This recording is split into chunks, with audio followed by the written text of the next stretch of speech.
할렐루야. 하나님의 크신 사랑이 이 시간 우리 가운데 가득한 줄 믿습니다. 오늘 우리는 누가복음 7장 2절로 10절의 본문을 가지고 믿음을 가르치신 예수님이라는 제목으로 하나님의 말씀을 함께 나누도록 하겠습니다. 오늘부터 이 데살로니가 전서 강해는 잠시 멈추고요. 사복음서에 기록된 예수님의 사역에 중심하여 말씀을 우리가 장시간 함께 나눠보도록 하겠습니다. 첫째 나눈 말씀이 바로 백부장의 종을 고치신 예수님의 기적을 통하여서 예수님께서 우리에게 가르쳐주고 싶은 것이 곧 믿음이 무엇인가를 가르쳐주는 부분을 우리가 함께 생각해 보도록 하겠습니다. 이게 서론입니다. 이 사건을 통하여 주님께서 가르쳐주고자 싶은 것은 단 한 가지입니다. 믿음이란 무엇인가 이것입니다. 누가복음 7장은 예수님의 공생의 사역을 시작한 지 대략 1년이 지난 시점입니다. 그러니까 2년 초가 되겠죠. 예수님은 상상수훈을 가르치시고 나서 가버나움으로 들어오셨습니다. 오늘 읽지 않았지만 누가복음 7장 1절에 보면 예수님께서 가버나움에 들어오셨더라라고 말하고 있습니다. 그때 가버나움에 살고 있었던 유대인의 몇 사람을 예수님께서는 만나게 됩니다.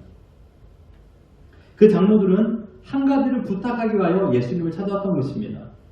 그 부탁의 내용은 이 동네에 있는 유력한 백부장이 있는데 그 백부장이 사랑한 종이 병이 걸려서 죽을 지경에 이르렀습니다. 그런 예수님 오셔서 치료해 주십시오라는 부탁을 하게 한 것입니다. 오늘 본문에서는 어떤 병인지 병명은 말하고 있지 않지만 마태복음 8장 6절에 보면 이 병의 구절에서 보면 백부장의 종이 걸렸던 병이 바로 이 중풍병이었습니다. 이르되 주여 내 하인이 중풍병으로 집에 누워있다라고 말하고 있지 않습니까? 그렇다면 유대인들의 장로들에게 있어서 백부장은 과연 어떤 사람이었습니까? 오늘 본문에 의거해 보겠습니다. 첫째로 백부장은 훌륭한 인격을 가진 사람이었습니다. 2절에 보면 어떤 백부장의 사랑하는 종이라고 표현했습니다. 백부장이 있고요. 그 다음에 그 밑에 종이 있었습니다. 근데 여기서 사랑이라고 표현한 한글 번역에는요. 사랑이라고 했지만 헬라어로는 이 티마오라는 겁니다. 티마오라는 건데 이것이 바로 영어로 존경하다라는 의미를 가지고 있습니다. 그러니까 백부장, 주인이 노예인 종을 존경합니다. 얼마나 훌륭한 인격입니까? 당시에는요, 둘로스, 노예는 이스라엘 사회 계급에서 가장 비천한 부류였습니다. 백부장, 그러니까 당시 계급의 최고의 권력을 가지고 있었던 사람이 가장 비천한 계급이었던 이 노예를 존경했다라는 것은 그만큼 백부장이 가지고 있었던 성품이 훌륭했다라고 말할 수 있습니다. 그것도 노예라면 누굴까요? 로마 백성은 아닙니다. 그 당시 로마의 집권층은 로마 사람들을 노예로 취급하지 않았어요. 누가 노예일까요? 바로 점령당한 나라의 백성. 그러니까 이스라엘 백성의 사람 중에 한 사람이었다는 것입니다. 가장 비천한 사람, 노예. 그것도 점령했던 그 나라의 사람을 그는 존경했습니다. 그러니 이스라엘 민족들은 이 백부장을 충분히 존경할 수 있었던 상황이었습니다. 둘째로 이스라엘 민족을 그는 사랑했습니다. 5절에 보면 그가 우리 민족을 사랑하고 또한 우리를 위하여 회당을 지었다라고 말하고 있습니다. 백부장은 지금 지배 민족인 이스라엘을 노예 취급하지 않았습니다. 포악을 행하거나 또한 교만하게 행하지 아니하고 착취나 수탈을 일삼지 않았습니다. 반대로 우리는 어떤 이유인지도 모르지만 오늘 본문에 의거하면 조건 없이 헌신적인 사랑을 했다라고 표현하고 있습니다. 여기서 말하고 있는 우리 민족을 사랑하고 라는 이 단어의 사랑이 아가파오입니다. 그래서 이 백부장은 유대인들이 원하는 회당을 세워주기도 했습니다. 당시 백부장들은요, 정복 백성들을 함부로 취급했습니다. 노예들이 도망가면 매로 때려 죽여도 법적으로 아무런 문제가 없었습니다. 이런 사람도 있었겠습니다. 이런 사람도 있을 겁니다. 자기 마음에 들지 않는 노예가 있다면 그 사람이 도망갔다라는 누명을 씌우고 그를 잡아 때려 죽일 수도 있다는 것입니다. 여러분, 백부장은 누구를 말할까요? 백부장은 로마의 군대 중에 군대장입니다. 오늘 본문에서 백부장을 헤카톤 타르쿠라고 했습니다. 헤카톤 타르쿠. 숫자 100 헤카톤과 통치자 아르콘의 합성어입니다. 그러니까 100명 정도의 규모를 다스리는 사람. 이게 바로 백부장이었습니다. 로마군의 최대 단위는 레기온입니다. 레기온. 이것을 군단이라고 하는데 한 군단에는 100인대라는 이 센츄리가 있었습니다. 60개로 구성이 되어 있습니다. 이 백부장이라는 사람은요, 이 100인의 장, 이 센츄리의 장입니다. 그래서 백부장을 라틴어로는 켄투리오라고 하고요, 영어로는 센츄리언이라고 말하고 있습니다.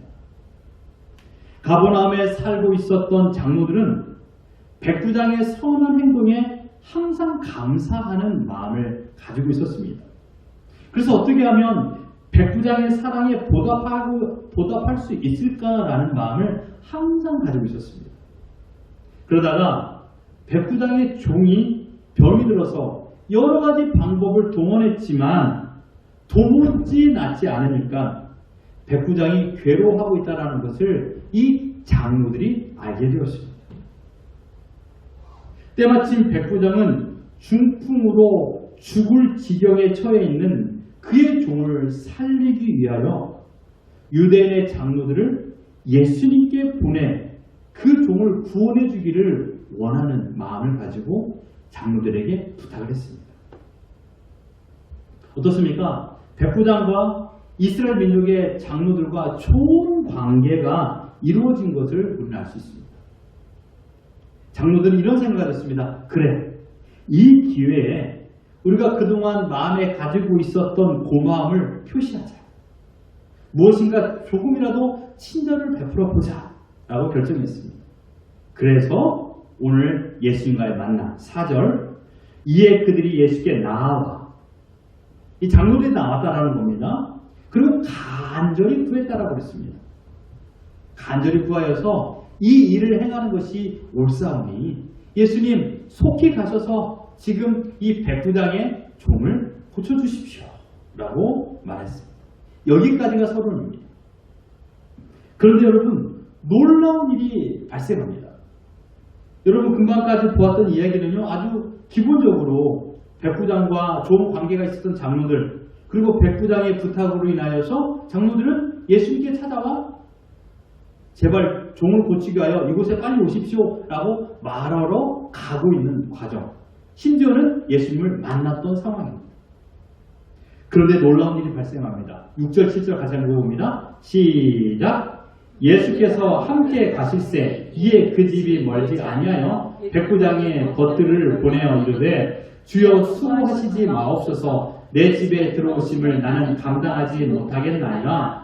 그러므로 내가 주께 나아가기도 감당하지 못할 줄 알았나이다. 말씀만 하사 내 하인을 낫게 하소서. 지금 백부장이 자기의 친구를 보내어서 예수님의 행렬을 막아섰습니다. 우리 집에 오지 마십시오 라고 한 겁니다. 우리 집에 오지 마십시오. 근데 여기에서 백부장의 어떤 교만이나 부끄러움 때문에 오지 말라고 한 것이 아닙니다. 그 내용은 이따가 살펴보겠습니다만은, 자, 여기에 백부장이 가지고 있는 믿음에 대한 단어를 하나 우리는 보게 됩니다. 무엇이냐면, 주여 수고하시지 마시옵소서. 여기서 말하는 백부장이 예수님을 호칭하고 있는 이 주, 이 단어가 바로 퀴리에입니다. 퀴리에. 유대 사회에서 하나님을 호칭하는 단어가 바로 이 퀴리에였습니다. 이 단어를 사용하고 있습니다. 그리고 백부장은 이렇게 말합니다. 내 집에 들어오심을 나는 감당하지 못하겠습니다. 주님이 이렇게까지 우리 집에 찾아올 필요가 없습니다. 이유는 무엇입니까? 말씀만 하시면, 어디 계시든지 말씀만 하시면 나의 종의 병이 나을 것을 저는 믿습니다. 말씀 한마디만 하면 모든 병이 나을 텐데 굳이 이곳까지 멀리 오실 필요가 있겠습니까? 주께서 제 집에 오시는 것을 저는 감당할 수 없습니다. 심지어 제가 주님을 뵙는 것이 저는 너무나도 감당할 수 없는 일이라고 고백하고 있습니다. 처음에 백부장이 자신의 종을 낫게 하기 위하여 장로들에게 부탁하여 예수님을 초청하려 할 때만 하더라도 백부장의 현저한 신앙이 보이지는 않았어요. 그때 부탁할 때는요. 오늘 2절부터 4절까지는 백부장에게 이런 믿음이 있을까라는 것이 의구심이 들 정도로 그저 보통 사람이었습니다. 그러나 장로들이 떠나고 나서 예수님이 올 동안 그때가 얼만큼의 시간인지 우리는 알지 못해요. 하지만 마음에 변화가 생긴 겁니다. 그들이 가서 부탁을 하여 만약 예수님이 오신다면 어떻게 되는가? 그러자 그 일이 그렇게 돼서는 안 되겠다라는 마음에 생각이 든 것입니다. 보통 사람들은요, 예수님이 우리 집에 오셔서 종의 병을 낫게 해주는 것을 내 눈으로 직접 보는 것, 이거 얼마나 큰 기적이요, 얼마나 기쁨인가 라고 생각했을 겁니다. 근데 여러분, 백부장의 생각은 달랐어요.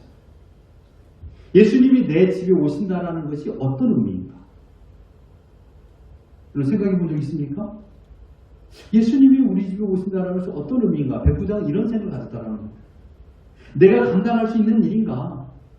왜요? 나는 죄인이고 비천한 인간에 불과한데 나는 죄인이고 그분은 이 온 땅을 다스리는 왕인데, 그래서 백부장은 나는 감당하지 못하겠나이다 라고 대답한 것입니다. 그렇다면 무슨 이유 때문에 백부장은 예수님의 방문을 위한 화려한 만찬을 준비하지 않고 예수님 오심을 거절했을까요? 7절에 그 대답을 찾아볼 수 있습니다. 같이 한번 봅니다. 시작. 그러므로 내가 주께 나아가기도 감당하지 못할 줄 알았나이다. 말씀만 하사 내 하인을 낫게 하소서. 7절에서 백부장이 예수님을 어떤 분으로 인식하고 있는가를 우리는 알 수 있습니다. 예수님을 어떤 분으로 알고 그분을 믿고 있는가를 우리에게 보여주고 있습니다. 백부장은 예수님이 말씀 한마디로 모든 병을 낫게 하실 수 있는 능력 있는 분이라는 것을 믿었습니다. 성경의 기록을 토대로 볼 때 백부장이 이만한 믿음을 가질 수 있었던 사건이 있습니다. 요한복음 4장에 기록된 헤롯 왕의 신하, 그 신하의 아들을 고치신 사건입니다. 요한복음 4장 50절 같이 한번 봅니다. 시작. 예수께서 이르시되 가라, 내 아들이 살아있다 하시니 그 사람이 예수께서 하신 말씀을 믿고 가더니. 헤롯 왕의 신하의 아들이 죽을 병에 걸렸어요.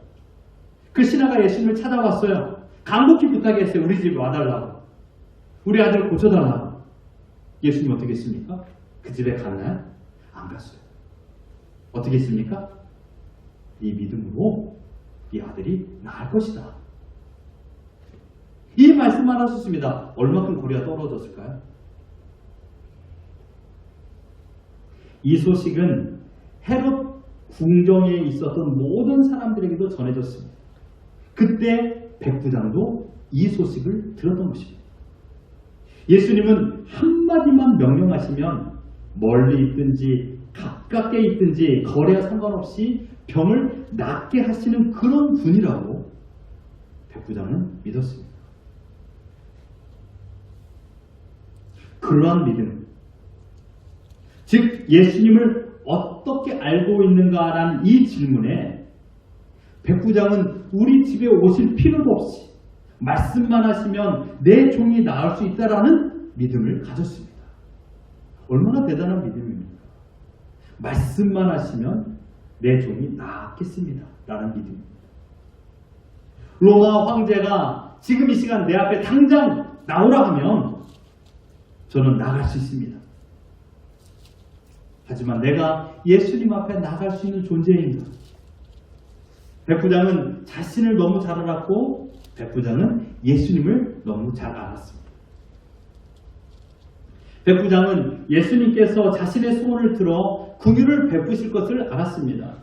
그래서 말씀 한마디만 하시면 내 하인이 낫겠다라고 그는 말했습니다. 백부장은 예수님을 신뢰했고 백부장은 예수님을 기대했습니다. 신뢰와 기대. 그래서 자기 집에 와서 큰 잔치를 베푸는 것보다 예수님께 마땅히 올려드려야 될 공경심으로 자기 집에 오는 것을 거부한 것입니다. 교만이 아니에요. 예수님을 공경하는 마음으로 자기 집에 오는 것을 거부했습니다. 예수님이 얼마나 크신 분인가를 그는 믿는 믿음의 태도였던 것입니다. 공경심. 그리고 하나님을 신뢰하고 하나님을 기대하는 것. 우리가 살다 보면서 큰 사람, 위대한 사람들을 만나면 우리는 공경심을 갖습니다. 그리고 그 사람의 말에 신뢰를 가지고 있습니다. 그리고 그 사람이 어떻게 할 것인가를 기대합니다. 예수님께서 오늘 이 시간 이 사건을 통하여 제자들을 통한 우리들에게도 가르쳐주고 싶은 것이 바로 이것입니다. 예수님 자신을 누구로 알고 있느냐? 너는 나를 누구로 알고 있느냐? 이미 예수님의 공생의 동안에 많은 사람들이 예수님을 쫓아다녔지만 일반적으로 예수님을 쫓아다녔던 사람들은요, 정치적인 메시아, 즉 이스라엘을 회복시켜주고 메시아 왕국을 만들어줄 그냥 대표적인 사람으로 그를 추종했던 것입니다. 어떤 사람은요, 예수님께 나와서 내 형제에게 말씀 좀 해주셔서 아버지의 재산을 좀 나누어 나에게도 좀 주게 해주십시오 라는 마음을 가지고 예수님을 쫓기도 했습니다. 예수님은 그에게 이렇게 말합니다. 이 사람아, 누가 나를 그런 재판하는 사람으로 세웠느냐? 나는 그런 사람이 아니다 라고 말하게 됩니다. 예수님을 이용하기 위하여서 많은 사람들이 예수님을 쫓았습니다. 예수님이 누구인가? 예수님이 누구인가에 대한 관심은 없었어요. 그냥 내 문제를 해결하고 내 불행을 메우고 내 행복이 더 크게 하게 한 수단으로 예수님을 이용하기 위하여 예수님을 쫓았던 것입니다. 어떻게 하면 내 소원을 만족시킬 수 있을까? 라는 생각으로 예수님을 쫓아다니는 사람들이 대부분이었습니다. 이러한 자들을 향하여 예수님은 이렇게 가르치셨습니다. 요한복음 4장 48절 같이 읽어봅니다. 시작! 예수께서 이르시되 너희는 표적과 기사를 보지 못하면 도무지 믿지 아니하리라. 사람들이 찾아와 기적과 이 기사를 보여주기를 부탁했을 때 예수님께서 이 말씀을 하셨습니다. 정말 너가 나를 믿어서 나를 쫓느냐? 아니면 이 표적과 기사를 보는 즐거움으로 나를 쫓고 있느냐? 대표적인 사건이 무엇입니까? 물고기 2마리와 보리떡 5개로 5,000명을 먹였던 사건. 이 사건을 경험한 사람들이 어떤 행동을 취했죠? 요한복음 6장 15절 같이 읽어봅니다. 시작! 그러므로 예수께서 그들이 와서 자기를 억지로 붙들어 임금으로 삼으려 줄 아시고 다시 혼자 산으로 떠나가십니다. 예수님을 억지로 끌어다가 임금으로 세우려 했습니다. 왜요? 먹을 것을 무한히 공급할 수 있는 분이 내 앞에 있으니까. 일을 하지 않아도 돼요. 농사나 물고기를 안 잡아도 돼요. 왜요? 물고기와 보리떡이 풍성하게 내 앞에 있기 때문입니다. 당시 이스라엘 사람들은 예수님의 특별한 기적을 행하는 능력을 이용하려고만 했습니다. 정말이지 예수님이 누구이신가에 대한 관심이 전혀 없었습니다. 그래서 예수님께서는요, 자신을 따르는 제자들을 향하여 이렇게 질문했습니다. 마태복음 16장 15절 같이 읽어봅니다. 시작! 이르시되 너희는 나를 누구라 하느냐? 너희는 나를 누구라 하느냐? 너희 12명아, 너희들도 이 5,000명과 똑같은 마음을 가지고 나를 쫓고 있느냐? 라는 질문입니다. 오늘 본문에 백부장의 믿음의 태도에 대하여 예수님은 이렇게 우리에게 가르쳐 주셨습니다. 9절 같이 한번 읽어봅니다. 시작. 예수께서 들으시고 그를 놀랍게 여겨 돌이키사 따르는 무리에게 이르시되 내가 너희에게 이르노니 이스라엘 중에서도 이만한 믿음은 만나보지 못하노라 하시더라. 예수님의 오늘 행동을 보십시오. 예수님께서 놀랍게 여겼다고 그랬고요. 가는 발걸음을 돌이켰다라고 말하고 있습니다. 누가 누구에게 순종하고 있습니까? 왕이신 예수 그리스도께서 백부장의 말에 순종했습니다. 그래, 내 가는 걸음을 돌이켜야 되겠다. 이유는 무엇입니까? 그는 종의 병을 낫게 하는 믿음을 가졌기 때문입니다. 이것입니다. 예수님께서 사복음서에서 놀랍게 여겼다, 이상하게 여겼다라는 것이 딱 두 번 나와요. 이 두 가지의 공통점은요, 모두 다 믿음이에요. 믿음. 첫 번째는요, 마가복음 6장 6절입니다. 같이 읽어봅니다. 시작. 그들이 믿지 않음을 이상히 여기셨더라. 여기서 이상이라는 단어가 놀랍다라는 것입니다. 어메이징. 믿지 않은 걸 보면서 예수님께서 놀라셨어요. 고향 사람들이 예수님을 믿지 않았기 때문입니다. 믿음이 없어서 예수님이 놀랐고요. 두 번째는 오늘 본문에서 뭐라고 그랬습니까? 놀랍게 여겨 이스라엘 백성 중에 이만한 믿음을 가진 사람을 내가 만나보지 못했다 라고 말하고 있습니다. 어떻습니까? 예수님께서 여러분 보실 적에 첫 번째 때문에 놀라실까요? 아니면 두 번째 때문에 놀라실까요? 예수님께서 우리를 보실 때 내가 믿음 없어서 깜짝 놀랄까요? 웃을 때가 아닌데. 아니면 믿음이 있어서 예수님께서 깜짝 놀라실까요? 여러분은 어떻게 예수님을 깜짝 놀라시게 하시겠습니까? 믿음이 없어서 예수님을 놀라시게 하시겠습니까? 아니면 믿음이 있어서 예수님을 놀라시게 하시겠습니까? 주님은 이렇게 칭찬하셨습니다. 이 백부장이 이스라엘 중에서 최고의 믿음을 가진 자이다. 왜요? 이 사람은 정확히 내가 누구인가를 알았기 때문입니다. 이것입니다. 사랑하는 성도 여러분, 지금 우리의 믿음은 어떠하십니까? 예수님께 책망을 들었던 도마의 믿음은 아닙니까?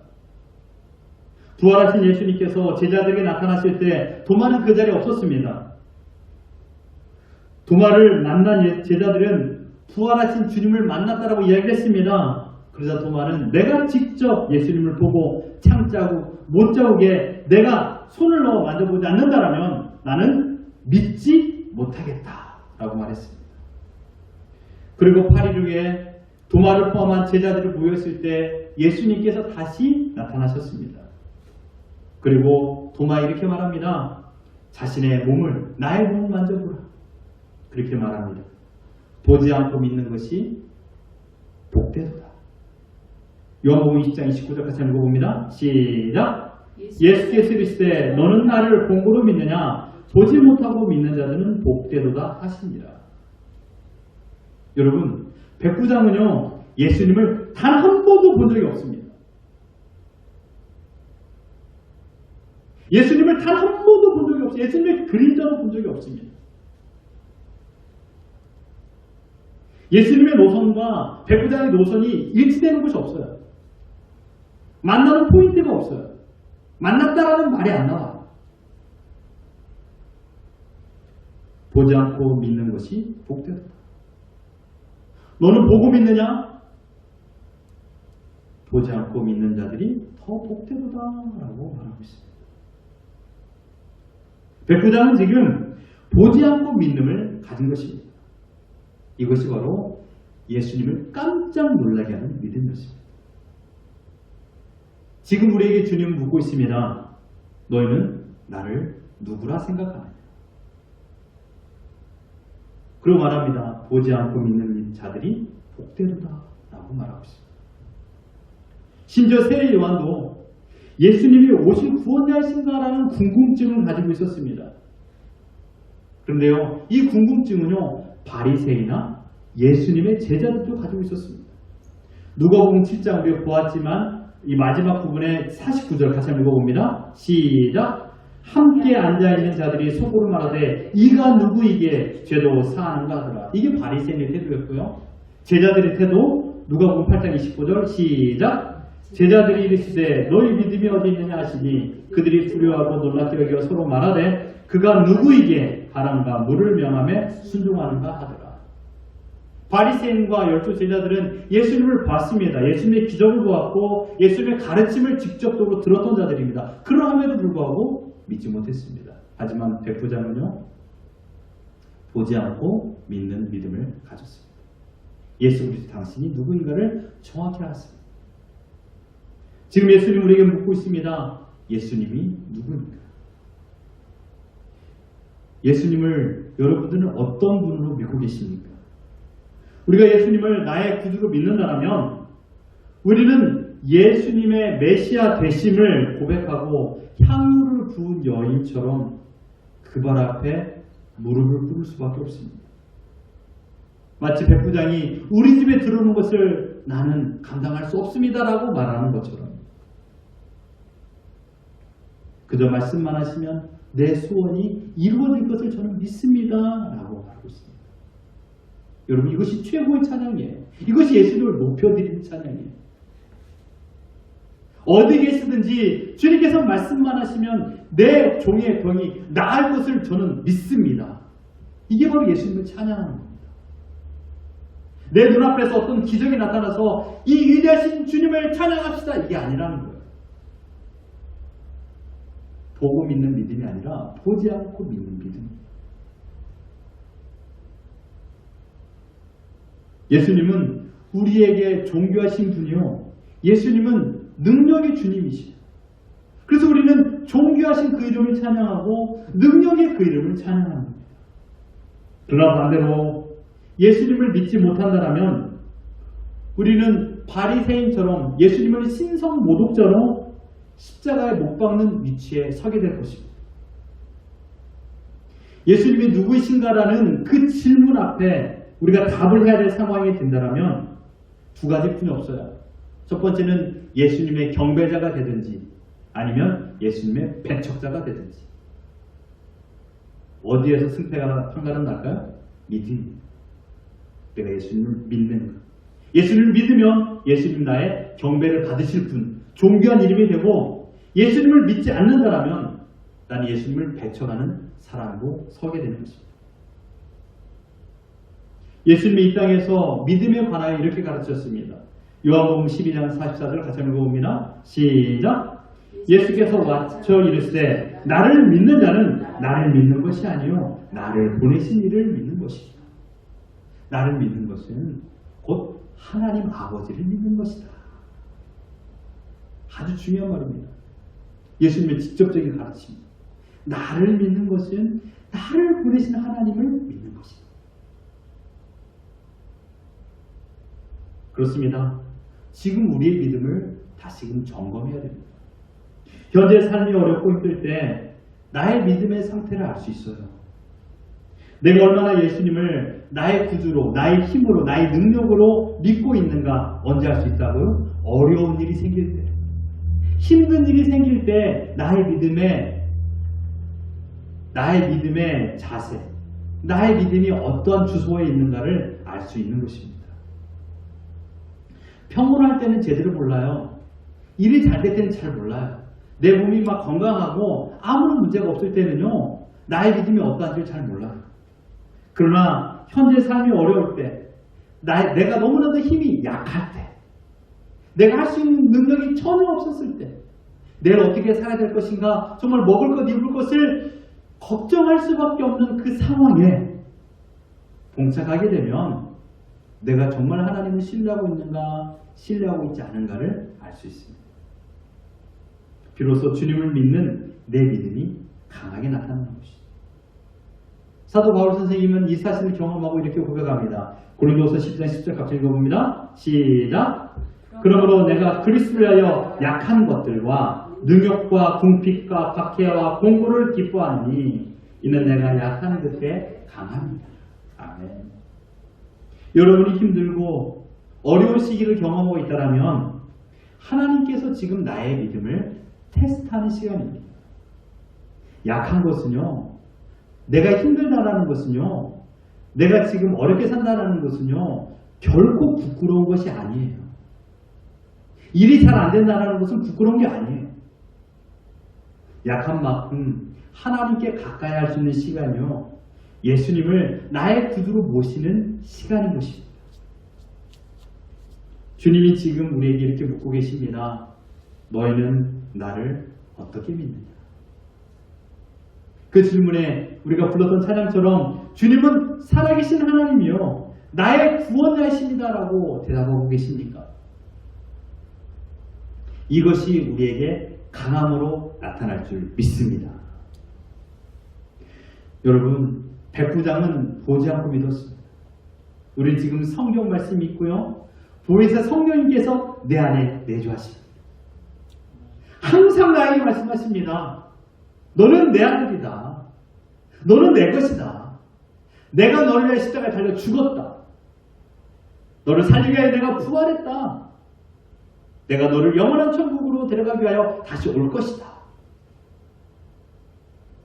우리는 예수님을 살아생전에 보지 못했지만 살아계시는 말씀을 매일 읽음을 통하여 보고 있습니다.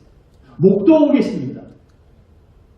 그렇기 때문에 우리는 하나님을 기쁘시게 드린 믿음을 가지고 오늘 살아가는 것입니다. 매일마다 여러분의 믿음을 점검하십시오. 힘들 때, 어려울 때는 찬스입니다. 괴로움이 아니에요. 찬스예요. 내가 하나님을 신뢰하는 것이 더욱더 커지는 찬스예요. 그 하나님을 믿고 하나님을 기쁘시게 하며 살아가는 우리 모두가 되기를 예수 그리스도 이름으로 축원합니다.